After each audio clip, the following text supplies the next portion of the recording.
إن الحمد لله نحمده ونستعينه ونستغفره ونعوذ بالله من شرور أنفسنا ومن سيئات أعمالنا. من يهده الله فلا مضل له ومن يضلل فلا هادي له، وأشهد أن لا إله إلا الله وحده لا شريك له، وأشهد أن محمدًا عبده ورسوله. يا أيها الذين آمنوا اتقوا الله حق تقاته ولا تموتن إلا وأنتم مسلمون.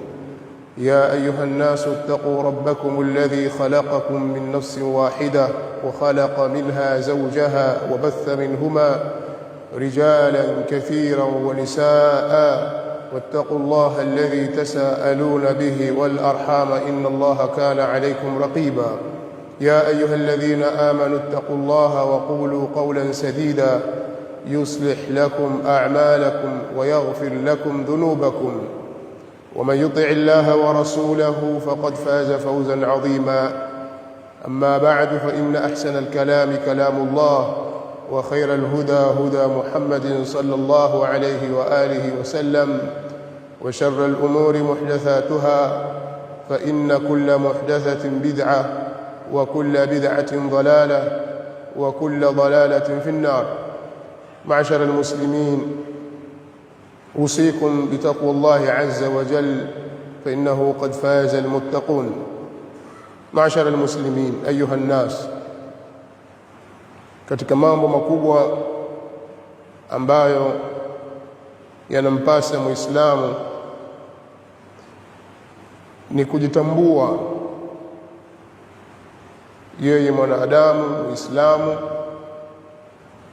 kujitambua kwa ule Uislamu wake na yale ambayo yanampasa yeye kuyafanya kwa upande wa Mola wake, upande wa nafsi yake na upande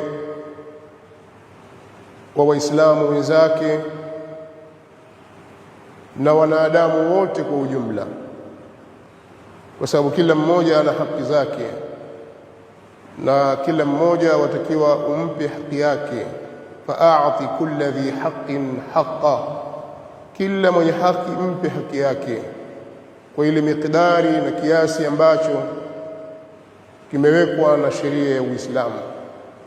Kuna namna na kuna mambo ambayo umewekewa utaratibu wa kutaamali wewe na Mola wako, wewe na nafsi yako, wewe na watu wako waliokuzunguka karibu, wakiwemo wazazi wako, watoto wako, ndugu, jamaa na marafiki, Waislamu wenzako na wasiokuwa Waislamu, wewe na raia wenzako, wewe na viongozi wako na watawala wanaokutawala. Kila mmoja ana haki yake na kila mmoja watakiwa umpe haki hiyo, na utakwenda kuulizwa siku ya Kiyama juu ya huquqi nnas na haqqullah. Haki ya Allah subhanahu wa ta'ala ni kumwabudu yeye, an ta'buduhu wa la tushriku bihi shay'a, kwa sababu hilo ndio lengo kubwa la kuletwa mwanadamu hapa duniani. Wama khalaqtul jinna wal insa illa liya'budun, sikuwaumba majini na watu isipokuwa waniabudu mimi, wanipekeshe peke yangu katika ibada. Hiyo ndio haki kubwa ya Allah subhanahu wa ta'ala, na yoyote atakayehamisha haki hii kuipeleka kwa kiumbe au kwa mwingine yoyote asiyekuwa Allah subhanahu wa ta'ala, basi huyu atabeba dhima ya hilo lilifanya na atastahiki kukaa motoni milele. Lakini kuna hukuku nyingine za waja wengi tu wa Allah subhanahu wa ta'ala. Leo nataka nizungumze kitu kidogo tu ambacho tutakiwa tukibebe, tuondoke nacho hicho. Katika nchi zetu hizi Allah subhanahu wa ta'ala ametupa mtihani, tukawa tunaishi watu wa dini tofauti, na inategemea baadhi ya maeneo. Kuna baadhi ya maeneo Waislamu wanakuwa ni wengi zaidi kuliko wasiokuwa Waislamu. Pengine Waislamu wakawa ndio wenyeji wa asili na wakawa wasiokuwa Waislamu ni wahamiaji, na maeneo mengine ya kutofauti na hivyo. Kwa hiyo tumejikuta tunaishi katika nchi au katika miji ambayo ina mchanganyiko wa watu wa dini tofauti. Pamoja na kwamba historia katika miji yetu na hasa katika mwambao wa pwani ya Afrika Mashariki na visiwa vyake, watu wa asili kabisa na wenyeji katika miji hii ni Waislamu, kwa sababu nuru ya Uislamu ilifika mapema katika miji hii kwa mujibu wa vitabu vya historia na mazingira. Watu wengi walikuwa ni Waislamu, na thaqafa na utamaduni na hadhara ya Kiislamu imejikitwa kwa muda mrefu sana. Wasiokuwa Waislamu kuanzia Wakristo na wengineo walikuja wakawakuta Waislamu na ustaarabu wao na maendeleo yao. Mabadiliko ya kilimwengu na hali za kisiasa za dunia zikapelekea kuingia Ukristo katika miji yetu, na mara ya kwanza kabisa kuja Ukristo rasmi katika nchi hizi ilikuwa ni mwaka wa 1498 ulipokuja msafara wa kwanza wa kina Vasco da Gama katika pwani hii ya Afrika Mashariki. Walikuja kwa lengo la kueneza Ukristo na wakapambana kwa kiasi kikubwa sana kulazimisha wakazi na wenyeji wa mwambao huu na visiwa vyake wawe Wakristo. Jambo hili lakini lilifeli kwa sababu wenyeji walilikataa. Wanaosoma historia maskuli wanafahamu kwamba jambo hili liliendelea kwa muda wa miaka takriban 200, lakini hawakufanikiwa. Wenyeji waliukataa Ukristo, wakatumia njia mbalimbali za kupambana na mkoloni huyu Mkristo Mreno, na kweli walillahi alhamdu, Allah akaleta faraji na ushindi.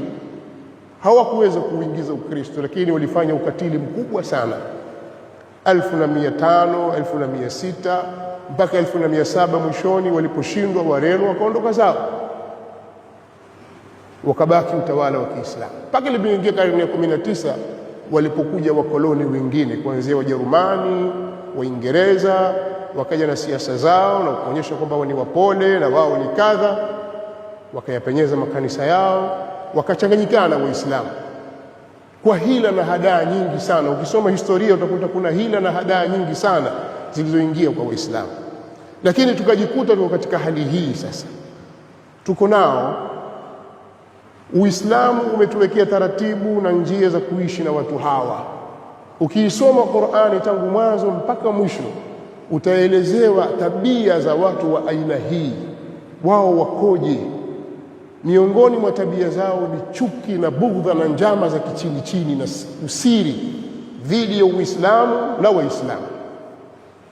Lakini sisi dini yetu, ukisoma katika suratul Mumtahina aya ya 9 na ya 10, Allah anatuambia wazi, la yanhakumullahu anil ladhina lam yuqatilukum fid din wa lam yukhrijukum min diyarikum an tabarruhum wa tuqsitu ilayhim inna Allaha yuhibbul muqsitin. Kwa hakika sa Allah subhanahu wa ta'ala haja wakataza nyinyi kutaamal na kuishi kuwatendea wema wale ambao hawajawapiga nyinyi kwenye dini yenu, hawawapigeni vita kwenye dini yenu. Kwa sababu unaweza kutokea mkaishi na watu hawa, mnaweza kuuziana nao, ukanunua kwake, ukauza akaja akanunua kwako, ukafanya naye miamala ya kikawaida ya kibinadamu, akawa fundi wa kutengenezea kitu chako, kama ni fundi saramala, fundi mwashi na mafundi wengine na mfano wa vitu kama hivyo, vitu ambavyo haviwezi kuvuka mpaka wa dini yako. Amiliani nao na watendeni wema, wafanyieni uadilifu, usimnyime haki yake. Maadamu umeagana naye kwamba bwana, kazi hii nitakulipa kwa shilingi 1050, basi usiseme kwamba hili ni kafiri tu, nitalipa 1030 au 1010. Maadamu mshaagana katika jambo, mpe haki yake. Sisi katika dini yetu tumefundishwa uadilifu, na Allah anawapenda wenye kufanya uadilifu. Waislamu wameishi na watu wa aina hii katika miji yao kwa uadilifu wa namna hii kwa muda mrefu sana, na hivyo ndivyo tunavyotakiwa tuwe. Lakini tusijisahau kwamba wao ni watu wana vinyongo katika nafsi zao, na wana chuki na wana hila na wana njama. Tusije tukajenga mapenzi makubwa kwao tukajiaminisha Hawa ni watu wanaishi kwa hadaa. Tuwatendee wema, tuishi nao kwa uzuri, lakini tukijua kwamba katika miongoni mwa tabia zao ni hii. Sasa ukilitambua hili Muislamu, utakuwa umejitambua vizuri sana. Na makamu kama hizi za khutba za Ijumaa na misikiti ndio sehemu zake za kuwaambia Waislamu, ndio mahali ambapo aya zatakiwa zisomwe, Waislamu wazielewe, waishi katika aya hizo. Na ukifanya hivi hujachochea, bali umewaambia Waislamu kile kilicho sahihi, kilichowazunguka baina yao. Bwana, jirani yako kaa naye kwa wema, lakini si mzuri, kuna 1, 2, 3 ana tabia hii na hii na hii. Si uchochezi, unampa tahadhari yule.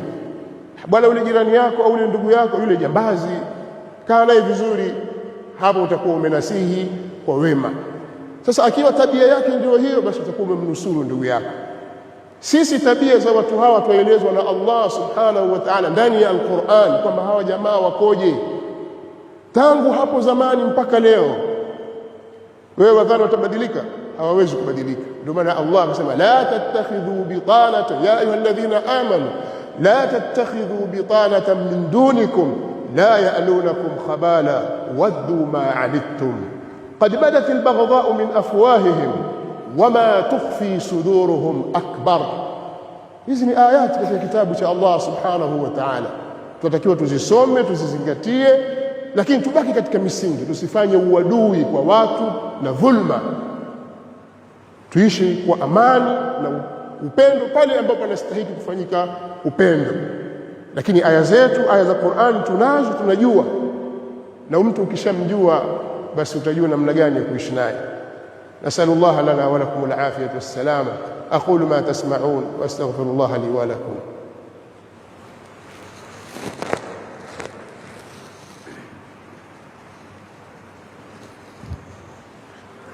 الحمد لله حمدا كثيرا طيبا مباركا فيه ملء السماوات وملء الأرض وملء ما شئت من شيء بعد.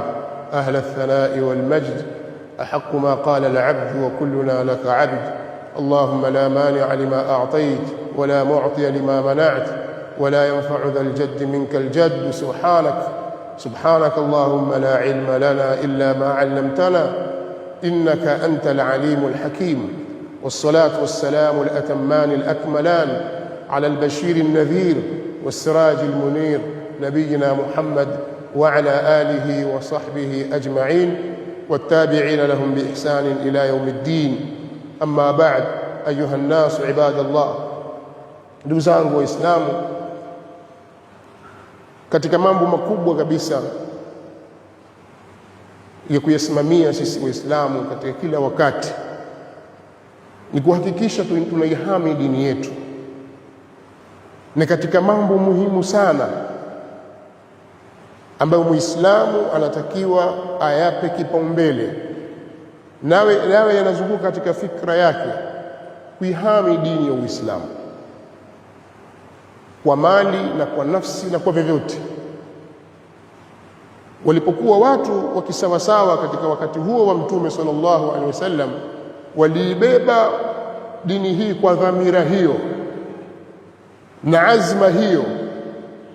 Dini ilivuka mipaka ya miji kijiografia ikafika mbali, kwa sababu ilibebwa na watu wenye dhamira za kweli, dhamira za kuihami dini yao na kuwa na ghera ya kutaka kuifikisha kwa watu wengine. Hawakutetereka katika hili jambo. Na sisi ili tufanikiwe, tuibebe dini yetu kwa dhamira ile ile, lakini kwanza tuijue, tuisome dini yetu. Yani mambo ya msingi tunayotakiwa kuyajua tuyajue. Tusiuchukulie Uislamu ni kama kitu cha kurithi hivi, kitu chetu tumekirithi kutoka kwa wazee wetu. La, ni Uislamu ni dini.